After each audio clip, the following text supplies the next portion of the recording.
On a une invitée exceptionnelle pour cette deuxième heure. Elle s'appelle Agnès Pannier-Runacher. Elle est secrétaire d'État auprès du ministre de l'économie. Elle est également, j'imagine, à son ministère. Bonjour Agnès Pannier-Runacher. Bonjour. Bonjour. Vous êtes où? Racontez-nous un petit peu parce que nous, Eric et moi, on est à notre domicile. Je vous entends plus. Ah, on vous entend. Vous nous entendez plus. Oui. Ah, on vous rappelle rappeler tranquillement, on vous rappelle dans une seconde. On va vous rappeler dans un instant, parce que Eric et moi, on est à notre domicile, mais on a énormément de questions. Vous êtes très très nombreux. Et d'ailleurs, Eric, tu l'as dit, mais on va demander quelque chose à tous ceux qui nous appellent. On va vous demander d'être extrêmement précis, court, concret, pour qu'on puisse vous faire passer un maximum à l'antenne et que la ministre, évidemment, puisse vous répondre à chacun, Eric.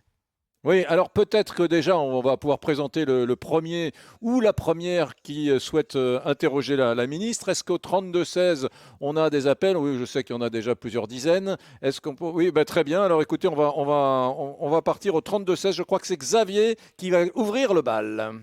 RMC Brunet-Neumann 32-16. Et effectivement, salut Xavier. Salut, bonjour, on t'accueille sur RMC. On t'accueille sur RMC avec plaisir. Tu nous appelles du Rhône. Alors, vas-y, c'est toi qui ouvre le bal. Une question simple. Dis-nous d'abord ce que tu fais dans la vie. Alors, je suis artisan menuisier, donc du coup dans le Rhône. Question simple, petit point du coup sur la situation. Nous, on a du travail. Aujourd'hui, tous nos fournisseurs en matières premières, ils sont fermés. Donc, à partir de vendredi, je peux plus travailler.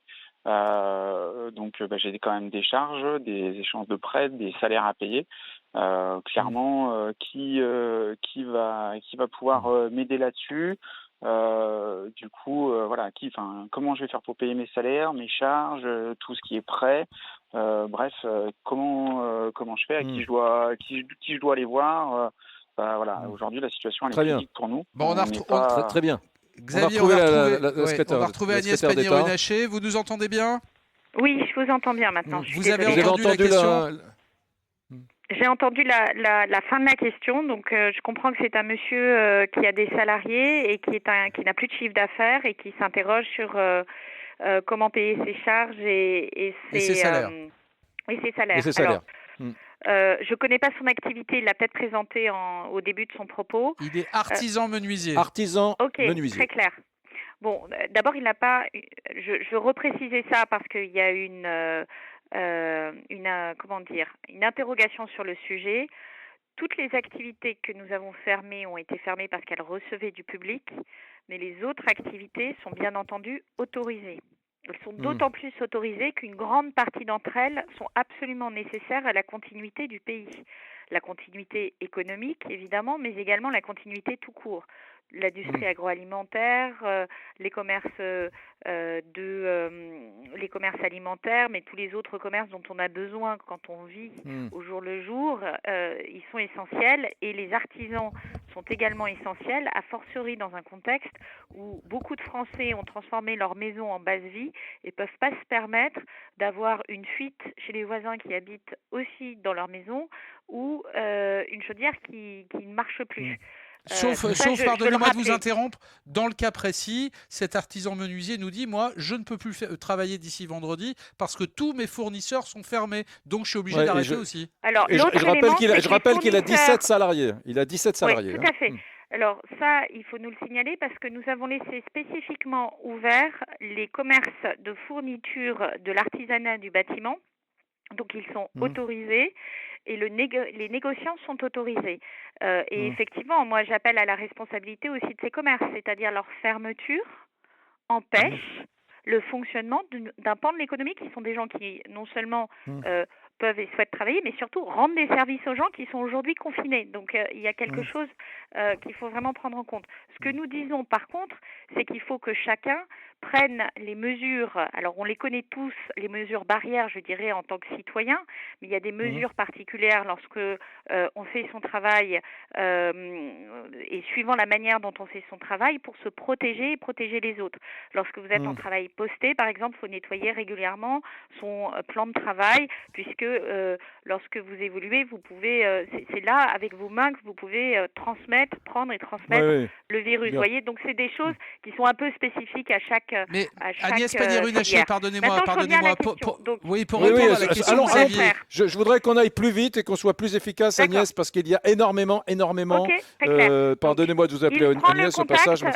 Ministère économie.gouv.fr, il y a tous les numéros et les adresses mail. Il envoie un mail à la directe, donc les services de l'État en région, de sa région. En disant, j'ai 17 salariés, j'ai besoin de chômage partiel. Il peut les mettre en chômage partiel. Qu'est-ce que ça veut dire ? Ça veut dire que tout le temps où il ne peut pas travailler, les salaires des salariés sont pris en charge par l'État à hauteur du coût pour l'entreprise. Et s'agissant des personnels, eux, ils sont payés à hauteur de 100% lorsqu'ils sont au SMIC et 84% puisque nous allons jusqu'à 4,5 fois le SMIC. Voilà, donc ça c'est première mesure à faire. Deuxième mesure... Alors juste une chose pour préciser, parce que sur Direct Studio j'ai eu un autre message, en l'occurrence de Jean, il est restaurateur, il a pratiqué le fameux chômage partiel dont vous venez de parler, mais il dit c'est à moi d'avancer le salaire de mes salariés, quand serai-je remboursé concrètement ? Alors concrètement, nous sommes en train de faire en sorte que les paiements soient courts, c'est-à-dire... nos objectifs, alors on est beaucoup pris, on a 30 jours pour prendre toutes les demandes, mais l'objectif c'est d'essayer d'être dans des paiements à 2 semaines, 3 semaines, mais pas plus. On est parfaitement conscient que les entreprises ne peuvent pas supporter cette charge de trésorerie trop longtemps. Par ailleurs, pardonnez-moi, on peut pas faire plus vite que ça. Partiel, vous pouvez dire à votre banque, c'est l'État qui va payer. Donc ça, vous pouvez le porter en trésorerie, en découvert de trésorerie. D'accord, donc on n'est pas d'accord pour qu'il n'y ait pas de. On a un argument vis-à-vis du banquier en disant attendez, c'est l'État qui va payer, donc vous êtes sûr que ça sera payé. Juste une question. C'est Éric Brunet. Confinement oblige. Mon épouse est à côté de moi, patronne de PME, 20 salariés. Elle fait des lunettes françaises fabriquées dans le Jura, etc., qu'elle exporte dans le monde entier. Et elle souhaite rebondir là-dessus. Je l'avais autorisé à vous poser une question, mais puisque c'est un peu le droit de suite de ce qui vient d'être dit, je lui mets le micro entre les mains, si vous voulez bien, Madame la secrétaire d'État. Ça fait partie des réalités parfois un peu dramatiques du confinement. Bonjour Madame. Bonjour Madame. Effectivement, c'est 100% des indemnisations versées aux salariés par les entreprises dans la limite de 4,5 le SMIC. Mais de manière dérogatoire, le montant de l'allocation remboursée à l'employeur a été relevé à 8,04 € par heure. Cela veut dire que les salariés ne toucheront que 35 fois 8,04 net de salaire par semaine de confinement, soit 281 €.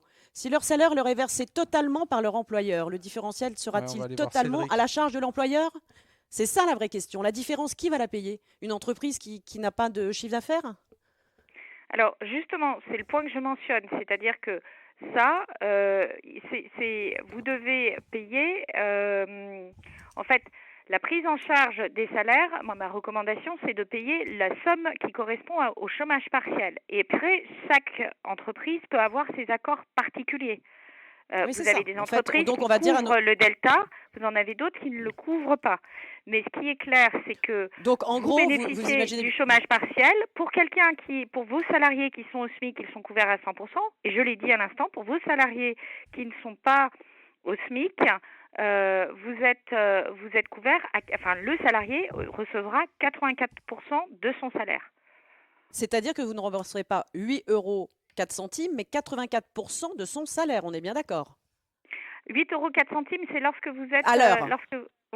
C'est le complément au SMIC. Voilà, les 84%, les 84%, je participe à votre conversation, c'est Laurent Neumann, 84%, c'est 84% du net.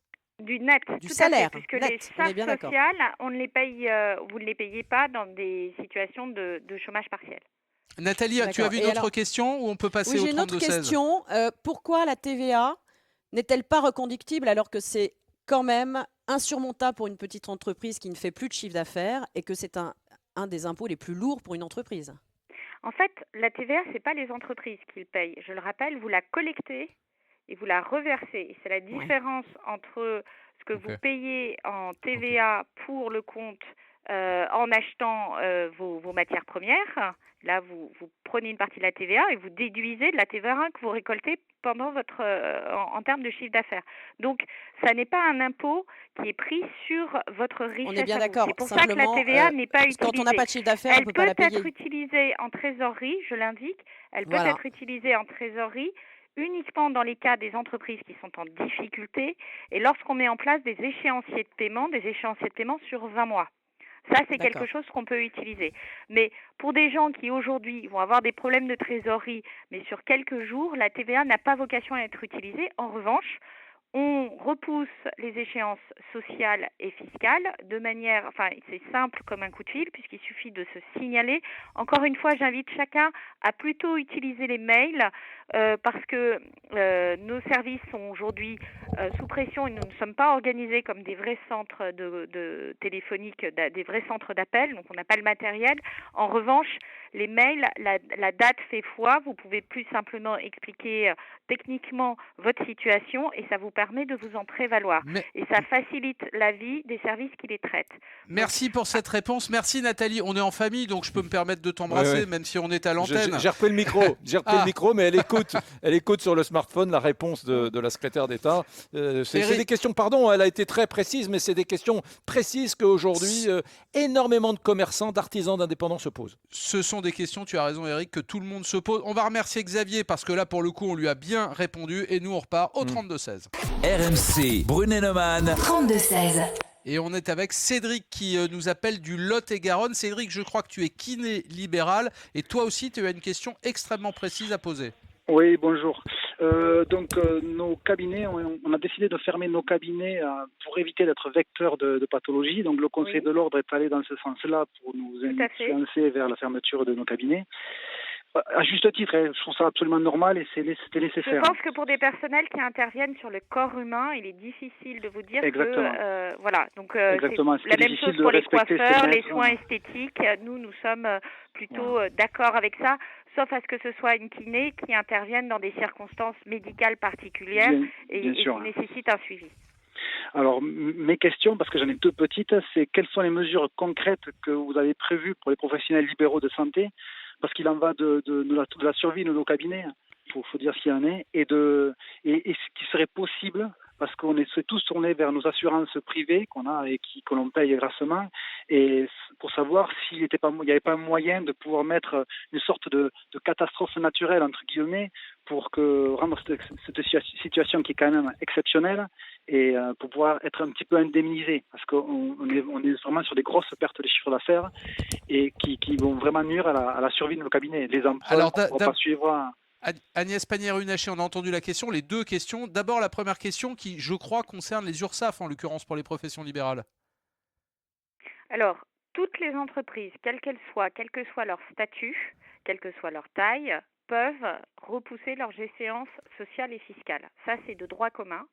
Et toutes les entreprises, quel que soit leur statut, dès lors qu'elles rentrent dans le cadre des entreprises en difficulté, il est possible de travailler sur des échéanciers à 20 mois et de prononcer ponctuellement des dégrèvements.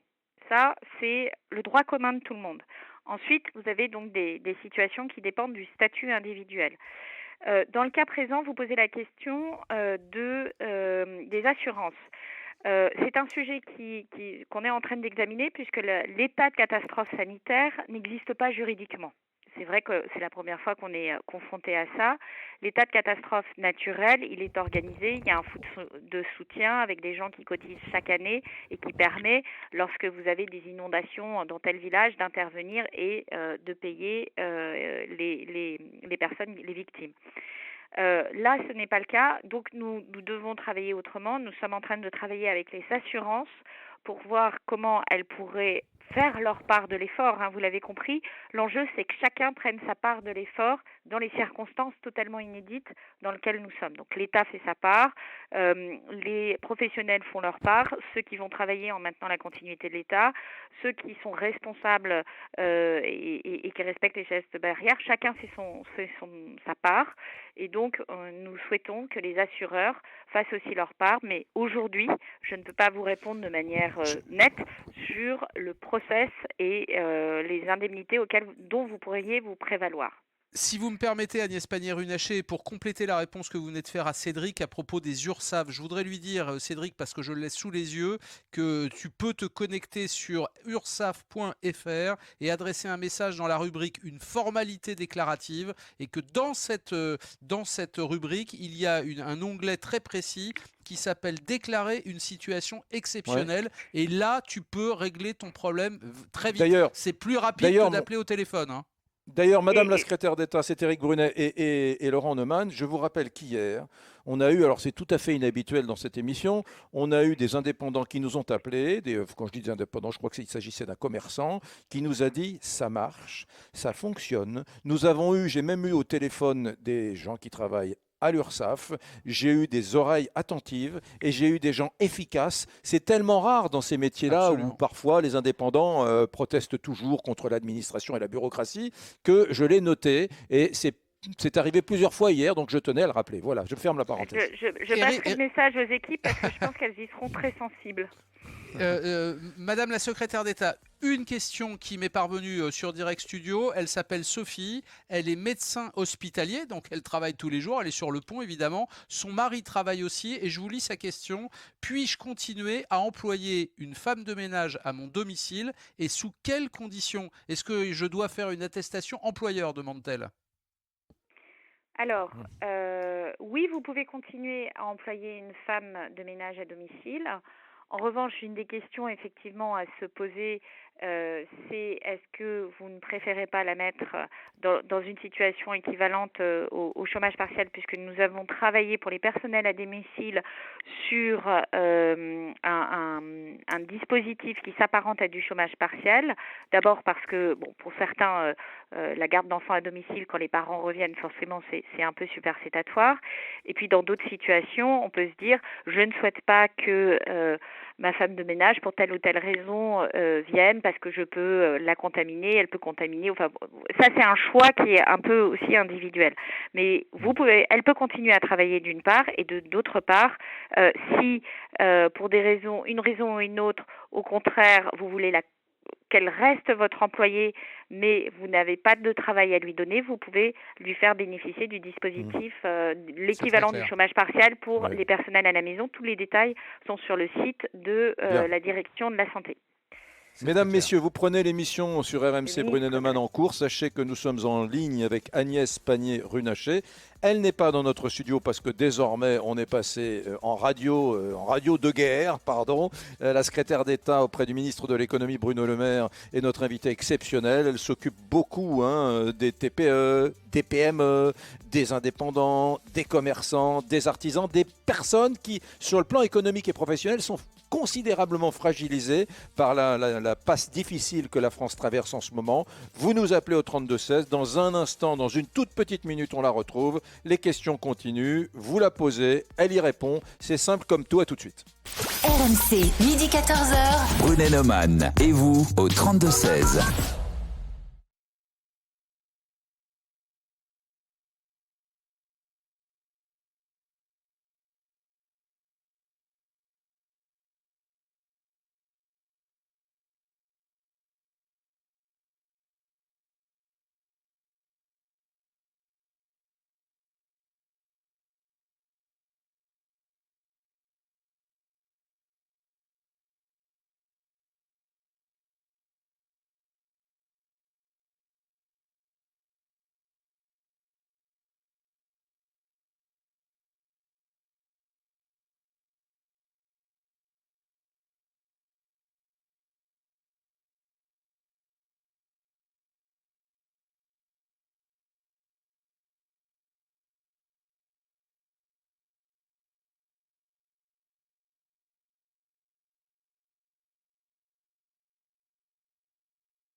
RMC, midi 14h. Brunet-Neumann, Éric Brunet, Laurent Neumann. Les amis, vous êtes au bon endroit, c'est Brunet-Neumann, midi 14h sur RMC, un Brunet-Neumann exceptionnel puisqu'on reçoit aujourd'hui Agnès Pannier-Runacher, elle est secrétaire d'État auprès du ministre de l'économie et elle est là, mesdames, messieurs, pour répondre à toutes vos questions, vous qui êtes indépendants, profession libérale, patron de toute petite entreprise, artisans, commerçants, vous êtes très nombreux à nous appeler, la ministre est toujours là, on ne perd pas de temps, on part tout de suite au 32-16. RMC, Brunet-Neumann, 32-16. Et on est avec Nathalie qui nous appelle de Carcassonne. Je crois, Nathalie, que tu es chapelière, c'est ça ? Oui, bonjour à vous deux. Bonjour Madame la secrétaire d'État. Bonjour. Tout à fait, je suis chapelière. Tout à fait, c'est ça, oui. Et alors, Donc, quelle moi, est ta question ? Alors, ma question est, le gouvernement a mis en place une aide de 1 500 € pour les artisans et les commerçants qui sont en grande difficulté, sur une base de principe de 70% du chiffre d'affaires. Le problème, étant donné que nous sommes fermés depuis une semaine, donc nous avons exercé que 15 jours, pourquoi 70% et pourquoi pas 50%? La première chose. Et la deuxième chose, comment faire pour obtenir cette aide? Quelles sont les démarches à faire? Où s'adresser et qui voir? Eh ben voilà, c'est le fonds de solidarité, c'est très clair. Alors, ce fonds de solidarité, on est en train de le mettre en place.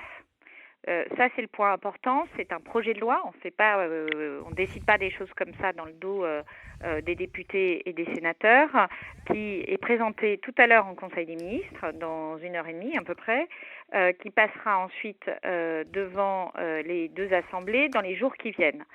Donc, à ce stade, nous sommes en train de travailler à caler exactement le réglage fin de ce fonds, mais tout n'est pas défini. Notamment, on a positionné la question d'une perte de chiffre d'affaires massif, on a dit moins 70%, mais on dit pas, on est en train de travailler sur la période sur laquelle ça s'applique, par exemple. Donc, les derniers réglages vont être faits vraiment dans les prochaines heures, les prochains jours. Par contre, où on s'adresse?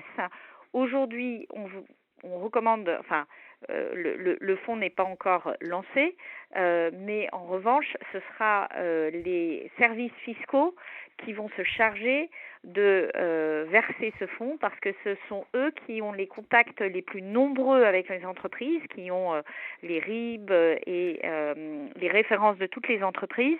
Et ça nous permettra d'être présents dans un délai de 2 à 3 semaines, c'est l'objectif qu'on se donne, il faut qu'on le tienne, de façon à ce que ces 1 500 € arrivent à bon port. Donc Agnès Pannier-Runacher, si vous me permettez, si je résume, la condition première, c'est qu'il faut avoir perdu 70% de son chiffre d'affaires, mais vous n'avez pas encore défini sur quelle période. Ça sera 1 500 € versés par les impôts, c'est-à-dire la Direction Générale des Finances. Voilà. Et si le projet de loi est présenté très très vite, on peut imaginer que ce fonds de solidarité soit mis en place dans les 15 jours, 3 début semaines. Avril, C'est bien ça. Exactement. L'objectif, c'est un paiement début avril.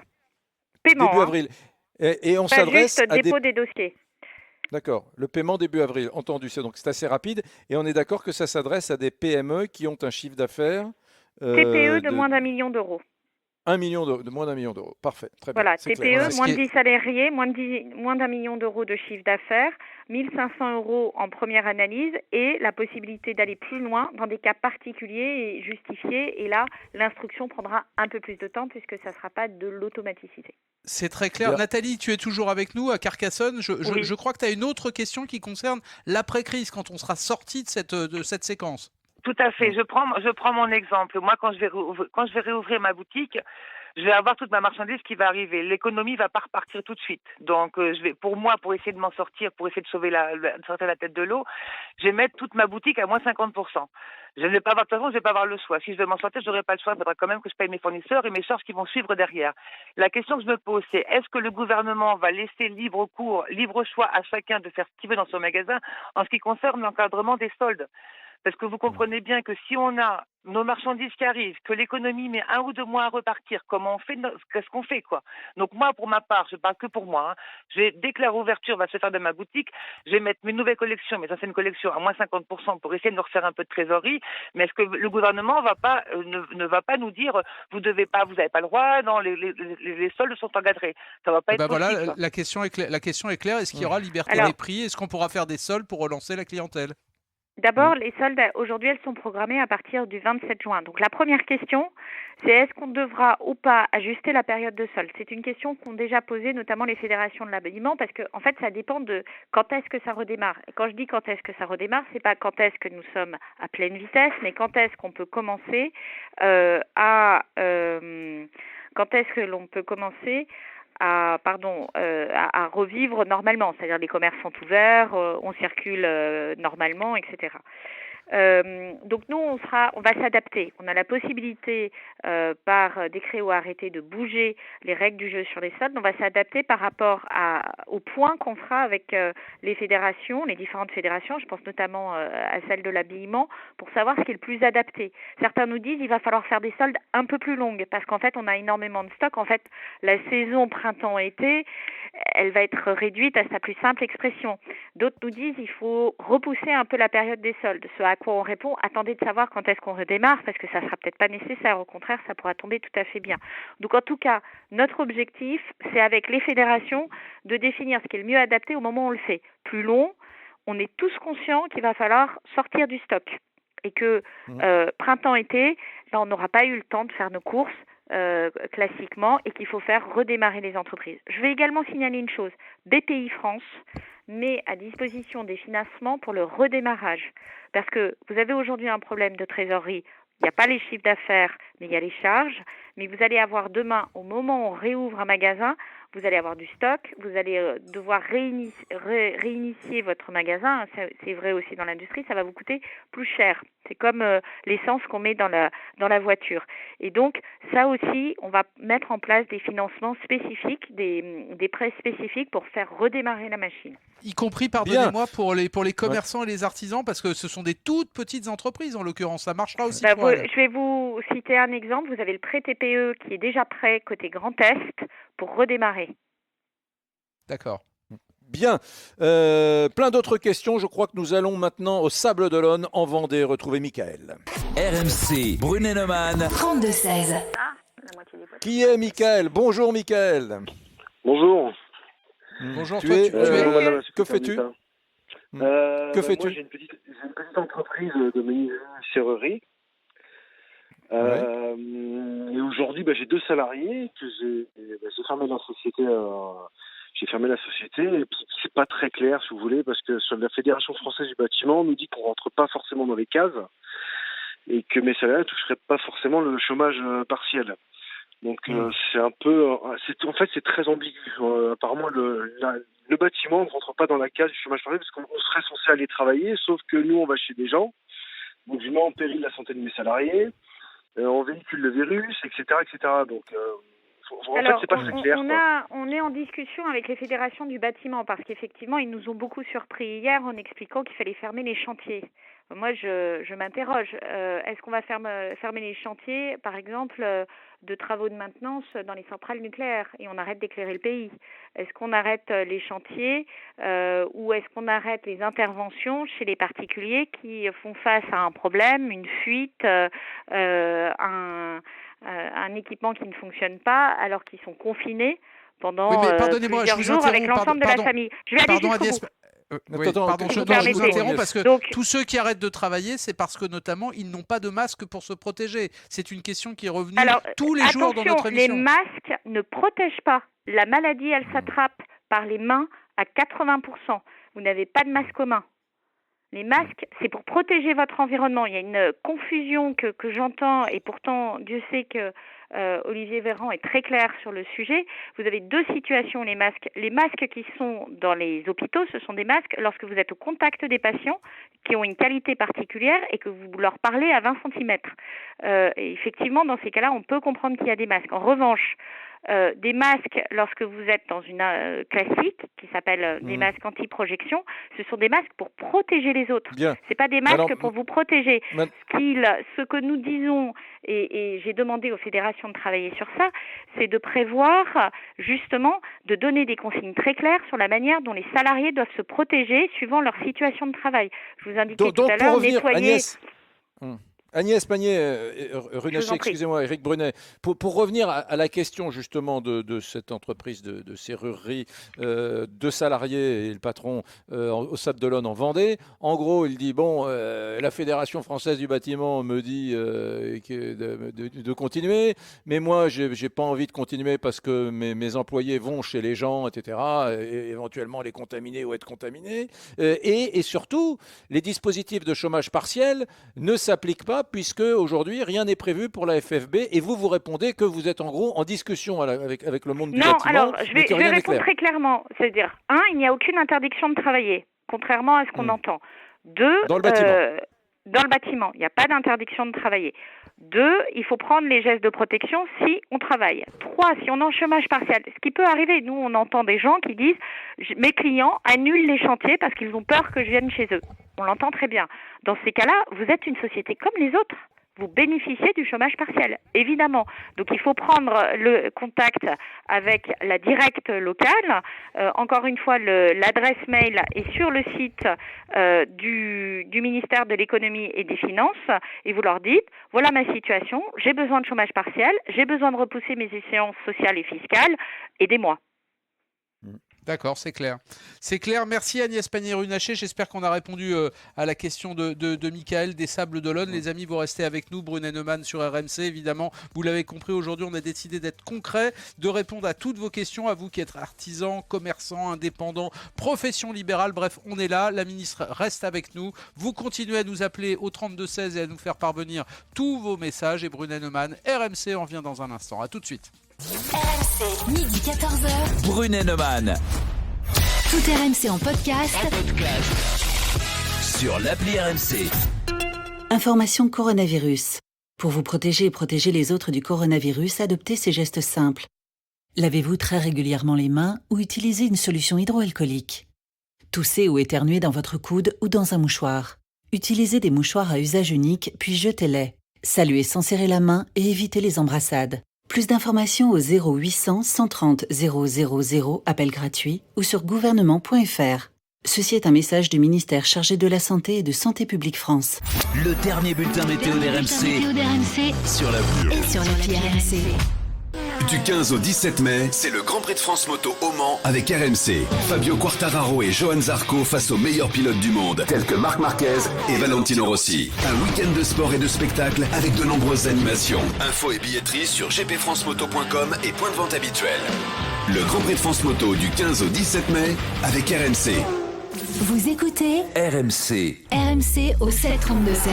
75 centimes par envoi plus prix du SMS.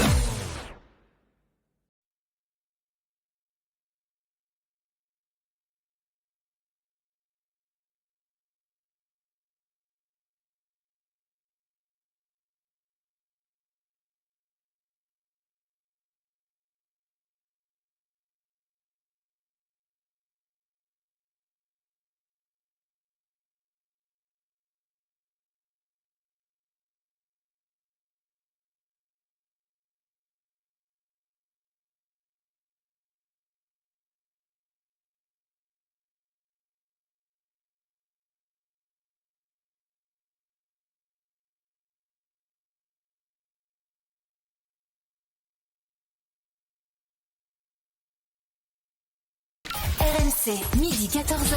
Brunet Neumann. Éric Brunet. Laurent Neumann.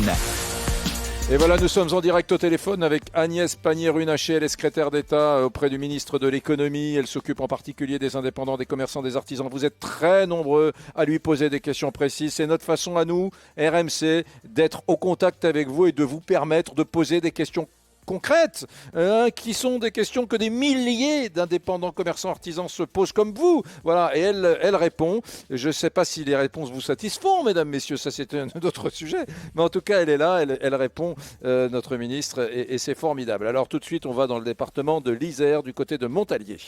RMC, Brunet Neumann. 32 16. Et on est avec Lolo. Oui, Lolo, bonjour. ouais. Bonjour Madame la secrétaire d'État, bonjour Eric, bonjour Laurent. Alors moi c'est Lolo, voilà, donc je vous appelle, moi je suis tatoueur dans l'Isère, voilà, donc depuis samedi bien sûr c'est porte close, hein, c'est tout à fait compréhensif. Moi ce que je voudrais savoir c'est que nous notre rémunération, hein, on se la fait au jour le jour et puis c'est nos clients qui voilà, qui nous font vivre. Donc maintenant tout s'est arrêté. Moi, je suis en micro-entreprise et puis je vois qu'on est beaucoup. Il y a beaucoup de pages internet, d'auto-entrepreneurs, de micro-entreprises qui se posent des questions un petit peu sur notre avenir financier. Donc, je voulais savoir un petit peu comment ça allait se passer pour nous et puis surtout où est-ce qu'il fallait se tourner pour avoir un petit peu de renseignements parce que c'est un peu flou pour l'instant et c'est vrai que c'est compréhensible, mais voilà, on a du mal à avoir une visibilité un petit peu pour l'instant. Ok, très clair. Alors, première chose, dans chaque région, je le redis, il y a un service qui s'appelle la Direct avec 2 C et vous avez une adresse mail qui est sur le site internet de l'économie, économie.gouv.fr, où vous pouvez poser toutes vos questions. De quoi vous bénéficiez comme entreprise? Vous bénéficiez du report des charges fiscales. T'as compris ce que je te disais tout à l'heure? Ça vaut aussi pour les micro-entrepreneurs, c'est important. Et ça tombe bien parce que l'échéance est prochaine.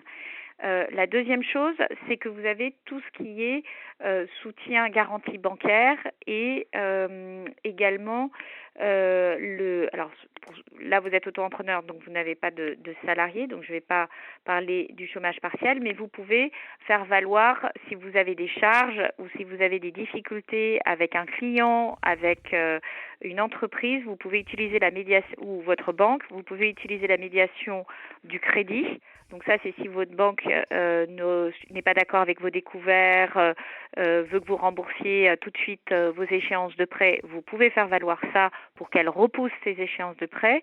Et pareil avec vos clients, si un contrat ne peut pas être mis en œuvre parce que vous êtes bloqué, là encore, vous vous appelez la médiation des entreprises et nous avons passé des instructions très claires pour que tout ce qui est pénalité, etc., ne s'applique pas dans le cas particulier du coronavirus. Ça, c'est la base. Et puis, nous sommes en train de travailler à un fonds de solidarité pour les indépendants. Fonds de solidarité qui va concerner les micro-entrepreneurs. Alors, pas exactement dans les mêmes conditions que les indépendants. En tout cas, il y a un travail qui est fait pour cadrer l'exercice puisque les micro-entrepreneurs ont des rémunérations qui sont inférieures à celles des indépendants en général. Mais l'enjeu, c'est de vous permettre de passer le cap. C'est très clair. Et nous allons publier au fil de l'eau demain. Vous allez avoir sur le site du gouvernement les dernières mesures avec tous les contacts pour faire toutes vos démarches de manière la plus simple possible, les numéros de téléphone, les liens Internet, pour tout ce dont vous bénéficiez. URSSAF, impôts, etc. Même facture d'eau et d'électricité. Ok, c'était très clair. Merci pour cette réponse. Merci Lolo, tatoueur donc dans l'Isère et on repart très vite au 32-16. RMC, midi 14h. Brunet Neumann. Et on est avec Fabrice qui est cordonnier à Toulon dans le Var. Et tu as aussi, toi aussi, une question extrêmement précise à poser à la ministre. Oui, bonjour Eric, bonjour Laurent, bonjour Madame la secrétaire d'État. Donc j'ai entendu à peu près tout ce que je voulais entendre, sauf 2 petites choses. En ce qui concerne les assureurs, est-ce que pour les pertes d'exploitation, est-ce que le délai de carence pourra être tout simplement annulé pendant 15 jours? Deuxième chose, pour un cas très particulier, je suis en train d'acheter des murs dans mon local. J'ai des papiers chez le notaire, j'ai des papiers à la banque, j'ai des papiers chez le comptable. J'ai signé un compromis. Je n'ai absolument aucun retour puisque tout le monde est bloqué avec des opérations urgentes. Et j'ai quand même un délai qui est de 2 mois. Après ça, j'ai droit à des pénalités. Qu'est-ce qui peut être prévu dans ce cas-là? Voilà, tout simplement. Intéressant. D'abord les assureurs. Donc, les assureurs, pareil, négociations en cours. Effectivement, nous, on les invite notamment à réduire les délais de carence, en particulier dans des cas où la fermeture est liée à une décision de l'État et qui tombe comme ça de manière nette. Donc ça, c'est un point que je prends, moi, pour nourrir la discussion qu'on a avec les assureurs. Sur le second cas, on a plein de sujets où, comme ça, il y a des délais qui courent. Pour répondre entre un compromis de vente, la signature et la signature du compromis, la promesse et la signature de la vente, etc. Pareil pour les entreprises en difficulté, tous les délais à respecter. On les prend point à point pour geler ces délais et faire en sorte de minimiser les conséquences juridiques. Donc, ce sujet-là est regardé par le ministère de la Justice, qui règle tous les sujets, je dirais, de droit d'application. Mais je peux vous dire que sur un certain nombre de situations, nous avons soit repoussé, soit gelé, en disant, on dit que la date n'existe pas et qu'elle est repoussée à... alors on repousse par partie, souvent on dit on se reparle le 15 mai ou on se reparle le 15 juin pour avoir une bonne visibilité sur quand on revient à un rythme normal de vie. Mais j'ai envie de rassurer ce monsieur pour lui dire que bien entendu, on est très attentif à ces sujets-là, et si un des acteurs ne joue pas le jeu, parce que ça arrive, il ne faut pas qu'il hésite à nous saisir à la médiation pour qu'on intervienne et qu'on fasse entendre raison, parce qu'il est, pour le coup, complètement dans son droit. Bien. J'ai beaucoup de messages sur la plateforme de Brunet-Neumann sur RMC. Agnès Pannier-Runacher, j'en ai beaucoup de messages que je voudrais vous résumer à la chose suivante. Le gouvernement sensibilise les assureurs. Le gouvernement sensibilise également les banques.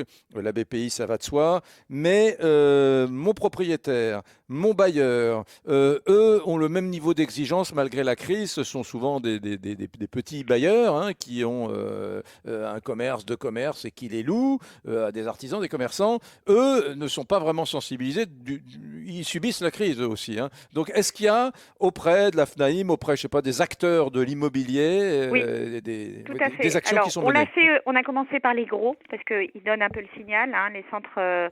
le CNCC qui représente les centres commerciaux qui ont publié un communiqué de presse indiquant qu'ils reportaient la plupart de leurs échéances, un moratoire, et on est en train de saisir un par un les grandes fédérations immobilières pour travailler ce sujet-là. Pareil, pour avoir des moratoires, des paiements qui sont repoussés ou qui sont des échéances trimestrielles qui sont repoussées.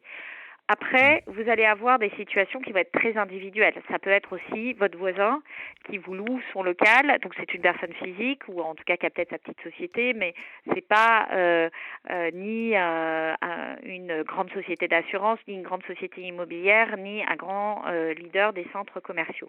Là, ce que l'on suggère, c'est de passer par la médiation des entreprises pour faire, prendre raison, faire entendre son droit vis-à-vis de la personne. Mais chaque situation est particulière et effectivement, l'État n'a pas la capacité à intervenir dans des contrats individuels. Moi, je dirais que la meilleure protection pour ces commerçants, c'est que de toute façon, les bailleurs ne vont pas pouvoir avoir, quel que soit, il n'y a pas aujourd'hui de capacité à les relouer rapidement un commerce. Donc, nous, on sera très attentifs dans la mesure du possible à faire en sorte que certains ne profitent pas de la situation pour reprendre les mètres carrés parce qu'il avait envie de les reprendre pour des raisons autres. Et dire vous n'avez pas payé et donc je reprends mon droit. Donc il n'y ait pas d'exercice de ce droit de manière inégale et je pense qu'on passe très clairement des consignes dans ce sens-là. Attention aussi, Madame la Secrétaire d'État, parce qu'il y a des bailleurs qui vivent de ça. Il y a des petits bailleurs qui ont tout à fait. C'est-à-dire que le problème, c'est ce que je vous dis, c'est si votre voisin compte sur son paiement pour pouvoir faire vivre sa famille pendant un mois, il faut qu'on arrive à gérer ces effets de contamination et c'est bien pour ça qu'on met en place un système pour les indépendants qui est le filet de sécurité pour tous ceux qui ne rentrent pas dans les cases. En tout cas, vous êtes en train de parler aujourd'hui avec les grands acteurs pour commencer de l'immobilier et essayer justement d'assouplir le dispositif. Très bien, on fait tourner la parole. Ça sera également en ligne sur le site du ministère de l'économie et des finances. Parfait, merci, on fait tourner la parole. RMC, Brunet-Neumann, 32-16. Et nous sommes dans le Gard avec Damien, mon cher Damien, bonjour. Bonjour messieurs, bonjour madame la secrétaire d'État.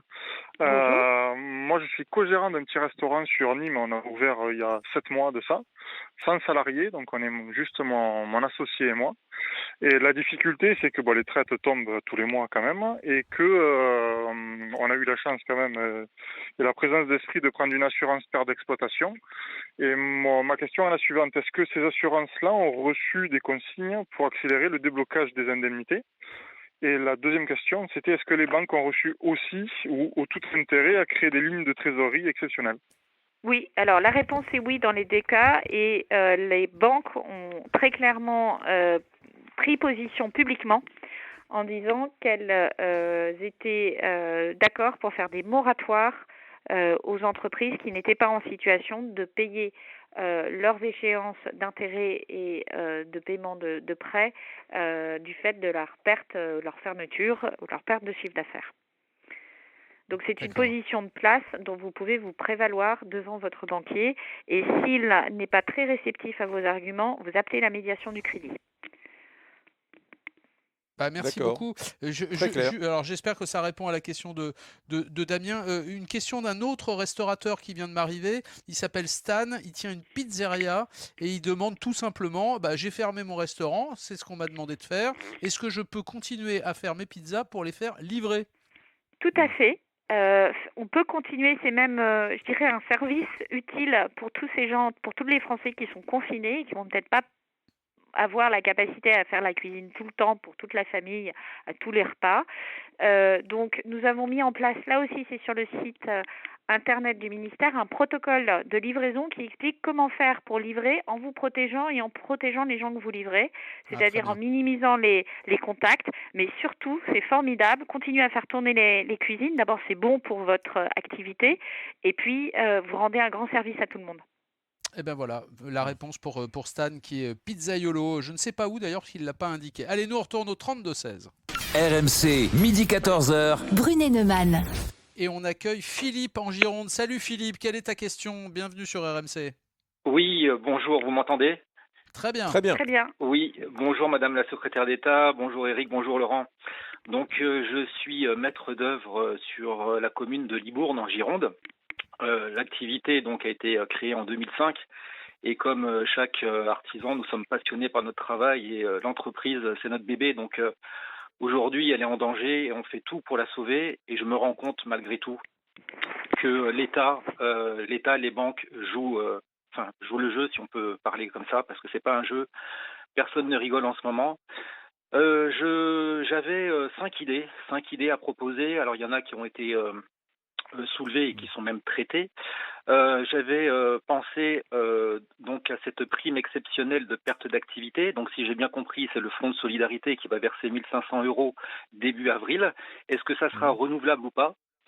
Après, j'avais pensé que les banques pourraient autoriser des découverts sans frais. Donc ça, je ne sais pas si c'est possible ou pas. Le gel des créances trésor public et caisse obligatoire. Ça, je pense que c'est en cours et ça a l'air d'être très bien géré. L'accord d'un prêt à taux zéro pour régler les créances qui sont décalées dans le temps. Et en dernier, est-il possible, puisque aujourd'hui je pense que les banques ne le font plus trop, de passer des factures en loi d'AI sans frais, donc pour permettre de faire rentrer de la trésorerie dans les sociétés qui, comme moi, n'ont plus du tout d'activité, puisque moi je suis sous l'effet domino, plus de fournisseurs pour les artisans ne peuvent plus travailler, et moi en maître d'œuvre, en qualité de maître d'œuvre, plus de chantier à coordonner. Alors Philippe, ça fait beaucoup de questions. D'abord peut-être la première, la plus simple sur les découverts bancaires, Madame la Ministre. Alors, sur les découverts bancaires, effectivement, on a demandé. Alors, une banque ne peut pas est obligée d'intervenir à des conditions de marché, mais là aussi, on leur a demandé d'abord de considérer que les entreprises sont dans la situation de leur de notation bancaire Banque de France avant la crise. C'est-à-dire qu'il ne doit pas avoir de dégradation pendant la crise puisque ça ne reflète pas la situation de l'entreprise en temps normal. Ça, c'est important parce qu'il y a beaucoup d'entreprises, donc je le dis, qui craignent qu'il y ait des dégradations de la notation de la Banque de France et qu'ensuite ça les poursuive à chaque fois qu'elles voudront demander des crédits bancaires.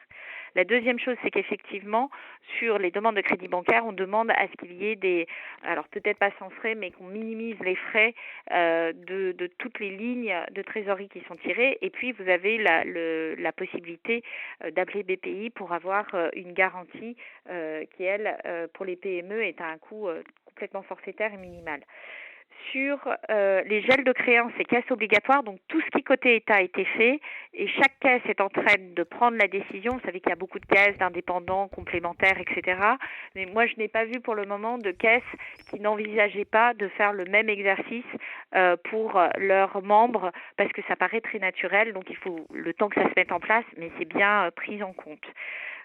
Les prêts à taux zéro. Les prêts à taux zéro, au niveau de l'État, nous n'en avons pas mis en place, mais je vous invite à vous renseigner parce que chaque région ont mis en place des dispositifs complémentaires des nôtres et certaines régions réfléchissent à des prêts à taux zéro. Donc c'est notamment soit effectivement dans le moment, soit pour le redémarrage de l'activité.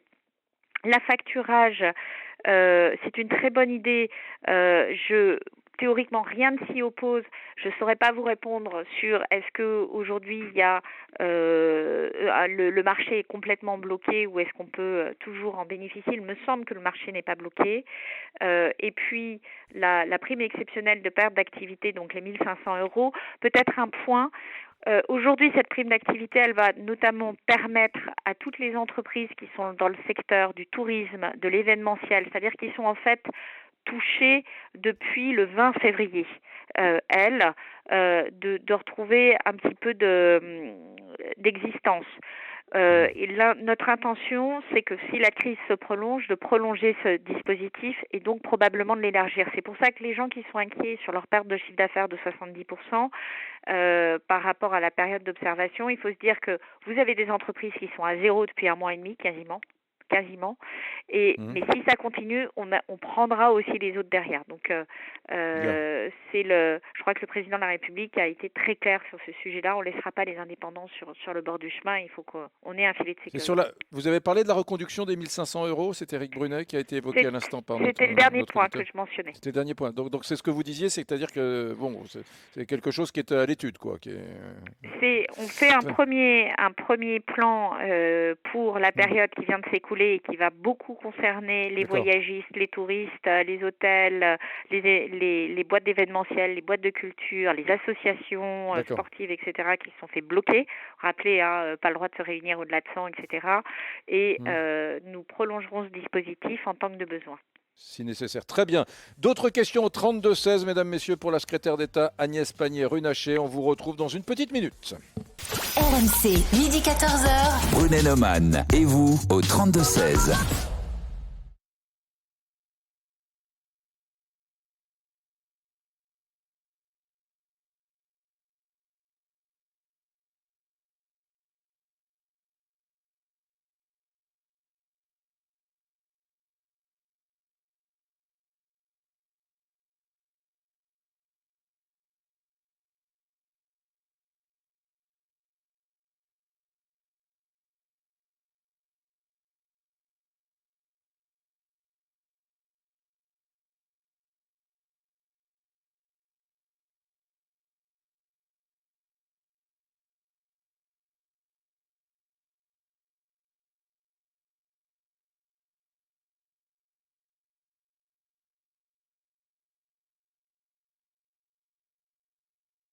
RMC, midi 14h.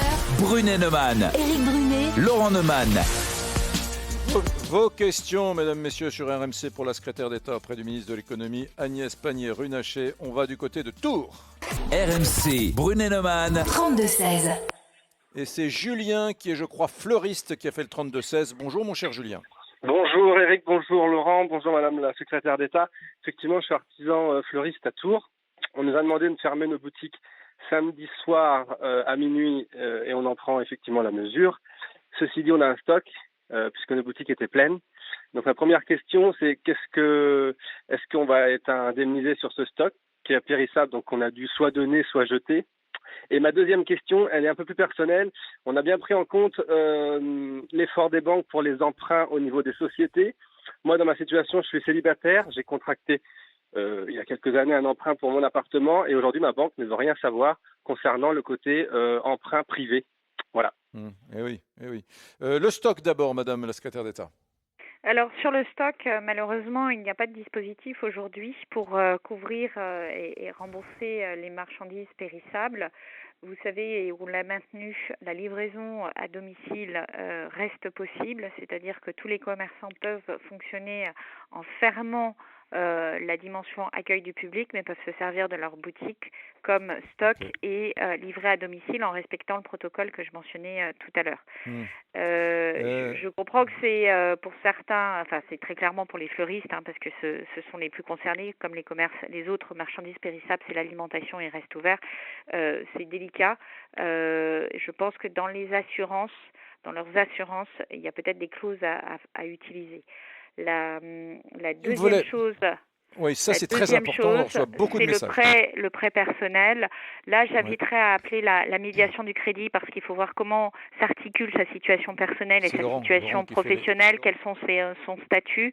Mais effectivement, c'est le genre de situation, d'abord, on est toujours très attentif à ce qu'il n'y ait pas de mise en cause du domicile personnel dans une situation de difficulté professionnelle. Il y a eu des lois en ce sens. On sait que néanmoins, il y a des cautions qui sont parfois prises sur le domicile. Donc, moi, je vous invite à saisir la médiation du crédit. C'est typiquement le bon sujet pour ça. Merci beaucoup à Julien, fleuriste à Tours en Indre-et-Loire qui nous appelait. Merci à vous surtout Agnès Pannier-Runacher, secrétaire d'État auprès du ministre de l'économie. On a appris plein de choses. Il faut qu'on le refasse. Il faut qu'on le refasse.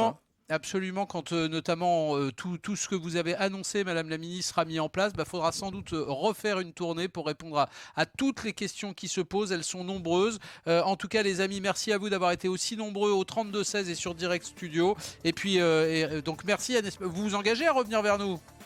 Écoutez, oui, je pense que si on refait ça dans une semaine, on aura en plus des visions plus précises sur certains dispositifs, donc ça peut être utile pour tous. Nous, on a un vrai besoin de redescendre l'information. On sait que les patrons d'entreprise ont besoin de soutien, ont besoin d'accompagnement, ont besoin de conseils, ont besoin d'aller vite. Et toutes mes équipes sur le terrain me disent la même chose. C'est beaucoup plus facile quand on se parle que par mail. Agnès, quand vous répondez à une question, en réalité, vous répondez à 50 000 personnes. Donc, c'est très, très utile, effectivement. Bon, en tout cas, la promesse a été faite et donc le rendez-vous est pris. On refait ça dans une semaine. Merci beaucoup à vous. Merci à tous d'avoir été aussi nombreux.